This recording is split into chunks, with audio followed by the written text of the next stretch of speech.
જય હનુમાનજી મહારાજ। આજ 2-3 દિવસથી રસ્તાનું કામકાજ ચાલુ જ છે। ટ્રેક્ટરો આવે છે ને રીફું નાખીએ છીએ, જેમ કે એકદમ ગરવાળું જમીન છે, રસ્તામાં સાધન ફસાય ના, એટલા માટે આપણે રીફું કોળીથી લાવી અને ટ્રેક્ટર દ્વારા રસ્તામાં નખાઈ અને ટ્રેક્ટરથી પાછું ખેડી નાખીએ છીએ। અહીંયા આજે આ બાજુ પર રસ્તાનું કામકાજ ચાલુ છે અને આ સાઈડથી હવે આ સાઈડ રસ્તાનું કામકાજ ચાલુ જ છે, બરાબર। ટ્રેક્ટર વાળવા માટે આપણે પોણી લઈને જઈએ છીએ। જય માતાજી।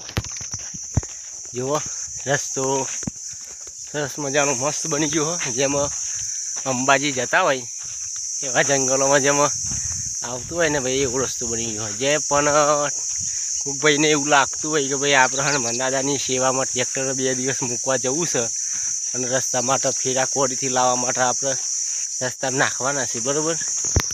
તો કોઈને ભાઈ ટ્રેક્ટર હોય અને અહીંયા નાખવા આવવું હોય તો છૂટી છે એટલી સેવા કરો તો બહુ સારું છે, બરાબર। જય માતાજી। તો મિત્રો રસ્તો કમસે કમ 2 કિલોમીટર જેટલો બાકી છે, બરાબર। એમાં અડધા કિલોમીટર જેટલું પણ પૂરું થયું નહીં। હવે જુઓ નાખતું આમ જવાનું, આગળથી રસ્તો ગામ સુધી જાય છે, કામકાજ બાકી છે। ટ્રેક્ટર રેફ ઉપર વધ્યો છે, આવે છે, બરાબર।